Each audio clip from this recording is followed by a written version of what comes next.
Hi అండి. నమస్తే. Welcome to ఎంఆర్స్ food stories. నా పేరు రాజేశ్వరి. ఈరోజు మన ఎంఆర్స్‌లో రసం రెసిపీ చూపించబోతున్నాను. టొమాటో వేసి చేస్తున్నాను. ఈ టొమాటో రసం అనేది 4, 5 రకాలుగా చేసుకోవచ్చు. ఇది కూడా ఒక రకం. టేస్ట్ అయితే చాలా బాగుంటుంది.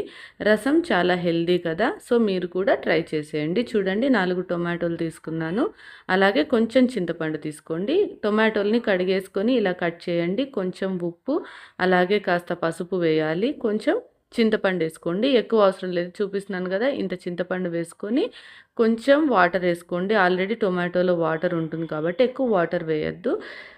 మీడియం ఫ్లేమ్‌లో పెట్టేసుకొని ఇలా టొమాటోల్ని ఉడికించుకోండి. తర్వాత మనం అందులో కావాల్సిన పొడి రెడీ చేసుకుందాం. చూడండి, 1 స్పూన్ ధనియాలు, కొంచెం కరివేపాకు, 4, 5 ఎండుమిర్చి, అలాగే కొబ్బరి, మెంతులు, జీలకర్ర అండి. 1 టీ స్పూన్ తీసుకోండి జీలకర్రను, మెంతులు తక్కువ తీసుకోండి, హాఫ్ స్పూన్ అంత మెంతులు. ఇవన్నీ లో ఫ్లేమ్లో పెట్టుకొని ఒక 2 మినిట్స్ అలా ఫ్రై చేసుకోండి.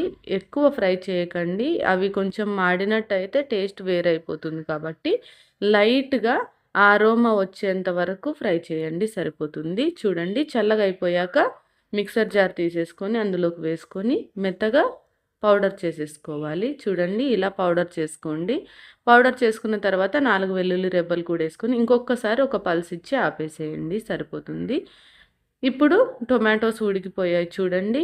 ఇలా వాటర్ని మొత్తం ఇంకిపోయేలాగా ఇప్పుడు హై ఫ్లేమ్లో పెట్టుకొని టమాటాలు అనేది బాగా దగ్గర పడేంత వరకు ఉడికించుకొని ఇలా పప్పు గుత్తితో బాగా మెదిపేసుకోండి. మీకు ఎంతైతే రసం కావాలో అన్ని వాటర్ని అయితే పోసుకొని స్టవ్ మీద పెట్టేసుకోండి. అంతలోపు నేను పోపు కోసం కరివేపాకు అలాగే కొంచెం కొత్తిమీర ఉన్నింది బాల్కనీలో, అది కూడా తీసేసుకున్నాను. ఇప్పుడు పోపుకు రెడీ చేసేసుకున్నాను. చూడండి, ఎండుమిర్చి, కరివేపాకు అంతేనండి. ఇప్పుడు ఈ వాటర్ రసానికి మరుగుతూ ఉన్నప్పుడు కొంచెం ఉప్పు అలాగే పసుపు కూడా వేసేయండి.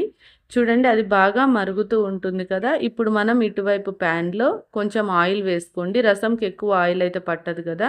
ఒక 2-3 టేబుల్ స్పూన్ ఆయిల్ వేసుకున్న సరిపోతుంది. చూడండి, ఈ పోపు దినుసులు వేసుకొని ఎండుమిర్చి, కరివేపాకు వేసుకున్న తర్వాత మనం ముందుగా మిక్సీ పట్టుకున్నాం కదా పొడి, ఆ పొడి కూడా వేసుకొని లో ఫ్లేమ్‌లో జస్ట్ 5-10 సెకండ్స్ వేపండి, ఎక్కువ అవసరం లేదు. ఇప్పుడు ఈ పోపులోకి రసాన్ని వేసేసుకొని ఇంకొకసారి సిమ్లో పెట్టేసుకొని స్టవ్ మీద పెట్టేసుకుందాం. ఇందులోకి కొంచెం బెల్లం వేస్తున్నానండి టేస్ట్ కోసం.